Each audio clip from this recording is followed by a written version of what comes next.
আলহামদুলিল্লাহি রাব্বিল আলামিন আসসালাতু ওয়াসসালামু আলা রাসূলিল কারীম ওয়া আলা আলিহি ওয়া সাহবিহি আজমাইন।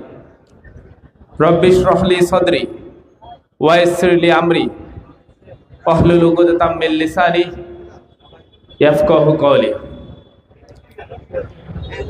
আজকের এই কর্মীয় সুধী সমাবেশে উপস্থিত সম্মানিত মেহমানবৃন্দ, উপস্থিত কুষ্টিয়া শহর জামাতের সম্মানিত বিভিন্ন স্তরের নেতৃবৃন্দ, আজকের প্রোগ্রামের মধ্যমণি, সারা বাংলাদেশের মানুষের হৃদয়ের স্পন্দন, সম্মানিত নমিনি মুফতি আমির হামজা, আরো উপস্থিত আছেন আমার সামনে ইসলাম প্রিয় তৌহিদি জনতা, সবাইকে নবীর শেখানো সম্ভাষণে সালাম জানাচ্ছি। আসসালামু আলাইকুম ওয়া রাহমাতুল্লাহি ওয়া বারাকাতুহু। আপনারা সবাই ভালো আছেন তো? আমরা আলহামদুলিল্লাহ ভালো আছি। আমাদের তো ভালো থাকারই সময়। যেই দেশে ইসলাম এবং ইসলামী আন্দোলনকে দমিয়ে রাখার জন্য সর্বোচ্চ চেষ্টা করা হয়েছিল, এমন কোনো উপায় উপকরণ নাই যেই দেশে ব্যবহার করা হয়নি ইসলাম এবং ইসলামী আন্দোলনকে দমিয়ে রাখার জন্য। যারা ইসলাম এবং ইসলামী আন্দোলনকে ভালোবাসে সেই মানুষগুলোকে খুন, গুম, হত্যা, আয়নাঘর, জেল, জুলুম সার্বিকভাবে যত প্রকার চেষ্টা করা হয়েছিল সব প্রচেষ্টাকে দমিয়ে দিয়ে আল্লাহ তাআলা আল্লাহর এই নূরকে উচ্চকিত করে দিয়েছেন। সম্মানিত ভাইয়েরা, তারা আমাদের যতই দমাতে চাক আল্লাহ আমাদের ততই উপরে উঠায় দেয়। আপনারা দেখবেন, আপনাদেরই নমিনির কথা চিন্তা করেন। তিনটা বছর যাকে জেলের ভেতর ঢুকিয়ে রাখা হয়েছিল, যার পরিবার থেকে বিচ্ছিন্ন করে রাখা হয়েছিল, যে কোরআনের কথা বলে বেড়ায় বলে আমার এলাকা নীলফামারী সহ প্রত্যেকটা এলাকায় যখন আমি যাইতাম, আমাদের এই প্রাণপ্রিয় মানুষগুলো যারা তাফসির করে, মুফতি আমির হামজা, মিজানুর রহমান আজহারি, আর আমাদের প্রাণের স্পন্দন আল্লামা দেলোয়ার হোসেন সাইদি, এই মানুষগুলোর প্রতি যে পরিমাণ ভালোবাসা প্রকাশ করা হয়েছে, সেই ভালোবাসার বিপরীতে গিয়ে এই সরকার এই মানুষগুলোর উপর যে পরিমাণ অত্যাচার চালানোর জন্য পরিকল্পনা করেছে, এবং ইতোমধ্যেই আল্লামা দেলোয়ার হোসেন সাইদিকে যেভাবে শহীদ করে দেওয়া হয়েছে, মুফতি আমির হামজাকে যেভাবে জেলে ভরানো হয়েছে, আমরা বলে দিতে চাই আমরা আপনাদেরকে কখনো ভয় করি না। আমরা আল্লাহকে ছাড়া কখনো কাউকে ভয় করি? আমরা আল্লাহকে ছাড়া কাউকে ভয় করার জন্য আসি নাই। আমাদের রাজশাহী বিশ্ববিদ্যালয়ের একের পর এক 21 জন ভাইকে শহীদ করে দেয়া হয়েছে। শহীদ মহিদুল ইসলাম ভাই, যাকে শহীদ করে দেয়া হয়েছিল গুম করে বগুড়ার ঠনঠনিয়া নামক স্থানে, যাকে রাস্তার উপর ক্রস ফায়ার, মুখের ভেতর বন্দুক ঢুকে ক্রস ফায়ার দেওয়া হয়েছিল এবং কান দিয়ে বের হয়ে গেছিল, সেই খবরটা পর্যন্ত পরিবারকে জানতে দেওয়া হয়নি। 2 মাস ধরে তার পরিবার তাকে খোঁজাখুঁজি করছে, তারা জানেও না যে সেই ছেলে বেঁচে আছে নাকি মারা গেছে। রাজশাহী ইউনিভার্সিটির মেধাবী ছাত্র মহিদুল ইসলাম ডিপার্টমেন্টে সেকেন্ড ছিল, ডিপার্টমেন্টে চাইলেই শিক্ষক হতে পারত, কিন্তু ইসলাম এবং ইসলামী আন্দোলনকে ভালোবাসে বলেই তাকে যখন ক্রস ফায়ার দেওয়া হয়েছিল, তাকে জিজ্ঞেস করা হয়েছিল তুমি শিবির করা ছেড়ে দাও, তাহলে তোমাকে ক্রস ফায়ার করব না। সে বলেছিল আমি শিবির করা ছেড়ে দেওয়ার জন্য আসিনি, আমি ইসলামী আন্দোলন ছেড়ে দেওয়ার জন্য আসিনি, আমি এসেছি এই পৃথিবীতে সকল তাগুতকে দমিয়ে রেখে আল্লাহর আইন বাস্তবায়ন করার জন্য। আপনারা পারবেন তো ইনশাআল্লাহ? এরকম ঈমান আপনাদের মধ্যে আছে তো ইনশাআল্লাহ? অবশ্যই আছে। আপনাদেরকে আমরা ভালোবাসি। আমরা ছাত্র সংসদ নির্বাচনে যারা নির্বাচিত হয়েছি, আমাদেরকে বলা হয় আপনারা না হয় ভিপি হইছেন, আপনারা হয় জিএস হইছেন, জামাতের প্রোগ্রামে যান কেন? আমরা হাসি, আমরা বলি যে আপনারাও ইসলাম এবং ইসলামী আন্দোলনকে ভালোবাসেন, ইসলাম এবং ইসলামী আন্দোলনের জন্য কাজ করেন, তারপর আমাদেরকে আপনাদের প্রোগ্রামে দাওয়াত দেন, আপনাদের প্রোগ্রামে আমরা যাব।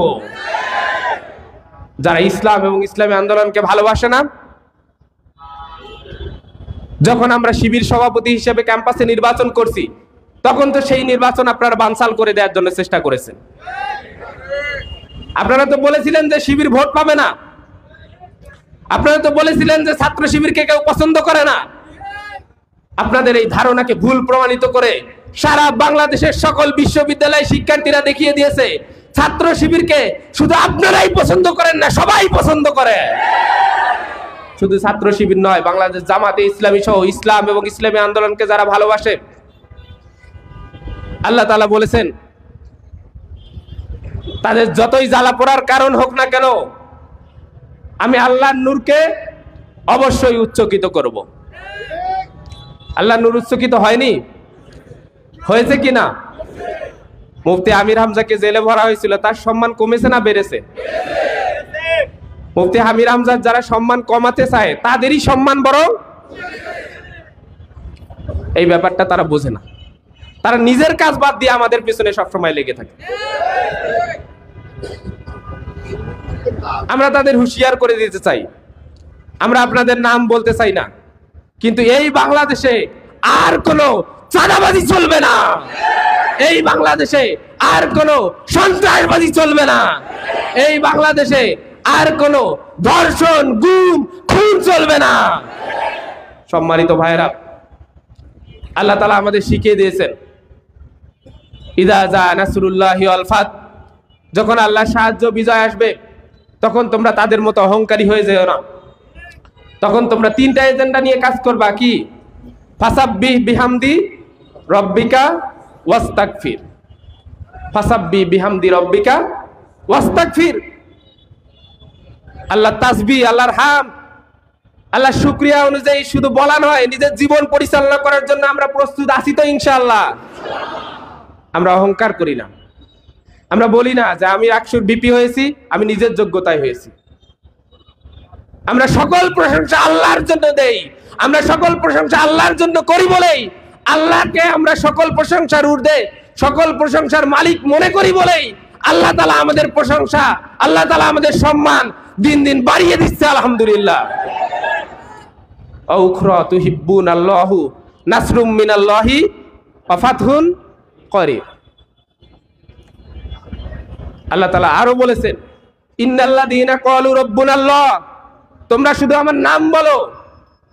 ইন্নাল্লাযীনা ক্বালু রাব্বুনাল্লাহ সুম্মা ইসতাকামু, শুধু নাম বলা নয়, সেটার উপর অটল থাকো। আপনারা অটল আছেন তো ইনশাআল্লাহ? আপনাদের মধ্যে কোনো দ্বিধাদ্বন্দ্ব নাই তো ইনশাআল্লাহ?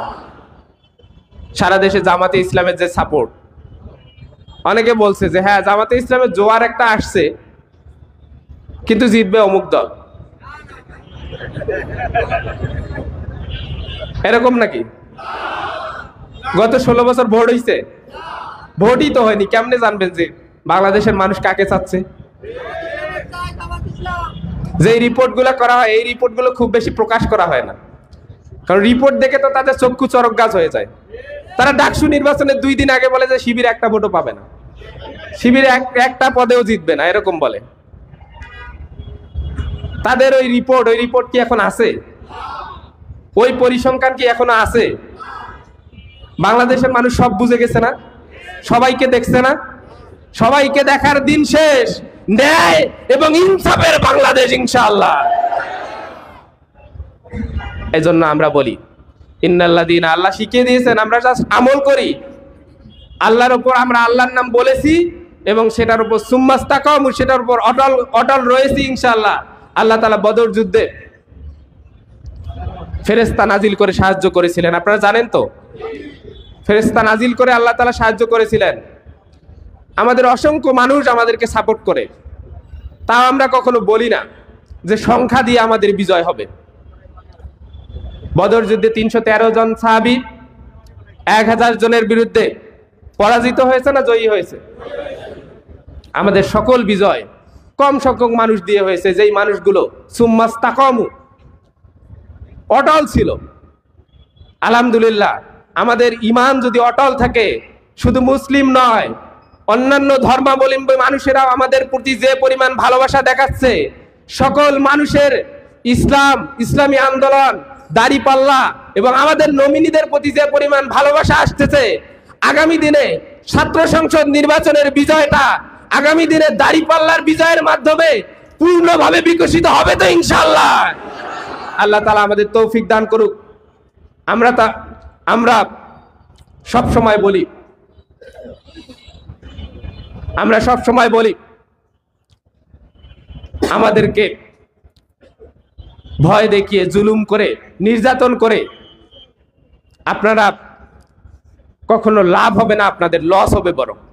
কারণ গত 16 বছরে যত আমাদেরকে দমিয়ে দেওয়ার চেষ্টা করেছেন, তত আমরা উচ্চকিত হয়েছি আলহামদুলিল্লাহ। আপনাদের প্রতি সালাম রইল। আল্লাহ তাআলা দিন বিজয়ের মাধ্যমে, বিশেষ করে আগামী নির্বাচনের ব্যালটের যে বিজয়, এই বিজয় অর্জন করার মাধ্যমে আবারও আপনাদের সাথে সাক্ষাৎ হবে ইনশাআল্লাহ। হবে তো ইনশাআল্লাহ? আল্লাহ তাআলা আপনাদের তৌফিক দান করুন। বাজিছে দামামা বাদরে আমামা, শির উঁচু করি মুসলমান। বাজিছে দামামা বাদরে আমামা, শির উঁচু করি মুসলমান। দাওয়াত এসেছে নয়া জামানার, ভাঙা কেল্লায় ওরে নিশান। ওমা তৌফিক ইল্লা বিল্লাহ। আসসালামু আলাইকুম ওয়া রাহমাতুল্লাহ।